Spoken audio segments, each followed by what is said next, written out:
Were you drafted into the service? Well, I got married in September 1942. I got drafted in January 1943. So, Not much of a honeymoon. no. So I ended up, in the wintertime, they send me to Camp Grant, Illinois. In the summertime, they send me to Alexandria, Virginia, Louisiana in the summertime, with all the flies. And so from there, I went to, I went to England in 1943. From England, I went to, well, I was assigned to the 58th General Hospital. And when they had all that problem over there, they dissolved the 58th General Hospital and put us in a Repo Depot. And I ended up in the 3rd Infantry Division as a Company D machine gunner. Did you want to become a machine gunner? Was that something that you... No. That was when they had the trouble with the Battle of the Bulge. They got cooks and clerks and everybody, and put them back behind a gun. But I never went to the Battle of the Bulge. I went to northern France. Well, the machine gunners, at that time, they were water-cooled. They weren't air-cooled. So we had 3 machine gunners. One carried a machine gun, the other guy the tripod, and the other guy the water. Now, if anybody got hit, they move up the ranks. The guy pick up the thing. I never carried a rifle. I carried a .45 because I couldn't carry a rifle in a machine gun. Significance of the hat? The 3rd Infantry Division. 3rd Infantry? Rock of the Marne. No unit in the Army has a prouder history of service than the 3rd Infantry Division. That history began in World War I, and it was on the battered fields of France that the division won its nickname, the Marne Division. And by war's end, Marne men wore 10 campaign battle stars, more than any other American division. They lost more casualties in the war, the 3rd Division, than any division in the country. Your son was telling me about every time there was a movie starring Audie Murphy, they'd have to pause and you'd have to watch that. Yeah, he wasn't in the same division. He was in a different division, but he was in the 7th Infantry. He got every medal that the country can give. Right. Even the Medal of Honor. And he was a small guy, and he was from Texas. And he had a lot of energy, And he got all the medals that they could give, every one of them. He told the men of the fighting third, don't judge me by my size. I may be small, but I bet you all I spit in the Germans' eyes. They were worrying about getting home. That's all they worried about. I had my wife's picture in my pocket, and that's what pushed me on over there. My wife. 5 brothers I had, and 4 brothers were in the service at the same time, And we're looking forward to interviewing you, Dominic. Oh, yeah. Well, Dominic, I was telling him about the story about him, He got shot by a sniper right through his hair, right through his ear. And he was in the Marines. And the Marines put him in a dead pile. And the Army come by and they seen the movement, and he was alive. And they took him out of the dead pile and put him in an evacuation hospital. He ended up in Philadelphia for years.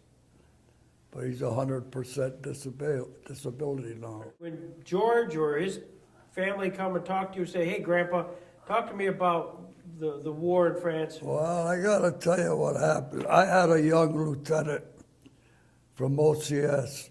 He was my leader. And he was always on my back. He was telling me, Spitale, you're always on the behind. You're always behind. So I told him, I said, I'm going to tell you something. I says, you know, we got SS troops, and it's a fact. SS troops, if they capture Jews or Italians, they shoot them. And that's a fact. He said, I didn't know that. Well, I said, I'm telling you, that's why I'm behind. And he said, after that, he got off my back. You know. One day, we captured two German officers. And they complained they didn't want to get captured by enlisted men. So we went to our lieutenant, and the lieutenant says, well, I want you guys to go for a 10-mile hike and be back here in 5 minutes. Well, what's that mean? You know, when you're shooting at a distance, it's different. But it's when it's face-to-face, I couldn't do it. So I had a redhead kid with me, gung-ho. He had a Tommy gun with me. So we took a walk in the woods in a ditch there, and he turned around. Brr, boom, boom. I couldn't do it face to face. We were on the front lines, and we're going back R&R.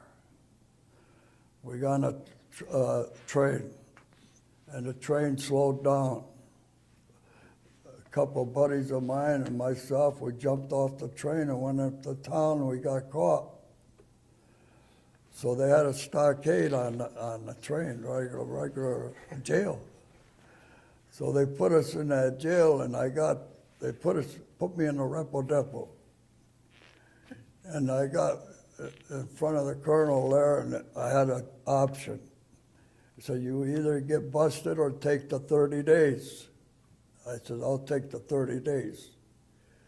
So I went to the repo depot. I had 2 Army guys with a rifle when I had to go eat there, you know, and I had a big P on my jacket, and right beside us were the German prisoners. Nobody watching.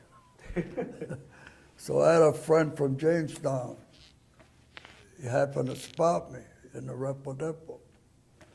He says, hey, he says, what happened? I said, nothing. I said, I jumped off, we went, come out for an hour, and we jumped off the train. And he says, you're gonna give me 30 days, you wanna give me 30 days or get busted? I said, I took the 30 days because I knew I wasn't gonna get the 30 days. So I was there 5 days, and they sent me back to my outfit with a note. It says, Spitale hasn't served his 30 days. He's got so many days to serve. So my CO wrote back to him. He said, you take care of yours, well, I'll take care of mine. I never served the 30 days. Had 3 categories when we went in there. One bunch of GIs, they went for the jewelry. Another group, they went for the liquor. Another group, they went for the women, you know. Because when we went in there, they had to evacuate and give us a place to sleep. So the Germans there, when we went into German, they had to leave their houses so we could sleep in there. So that's the way it was. Well, it's a good thing you were interested in just the liquor. Yeah, no, just the rest. You were given recently an award. Yeah, it finally came. You want to show for the camera your award? Sure. Now, they, You know how the French are, kind of slow. How's it? That's good. Tell what it is. So this, it's the actual France's National Order of Legion of Honor. A knight, Yeah. sir. Yeah, so we got to treat you with a whole new, different respect. George, are you listening? What an honor. That's terrific. Yeah, like I say in that letter, the only reward I'd like is when I meet different people, they say thank you. Right. That's the only reward I want. It's off. You want me to shut it off? Yeah, well, this one here, I'm gonna go to Tim Hortons, see if I can get a cup of coffee. If they don't, let me know.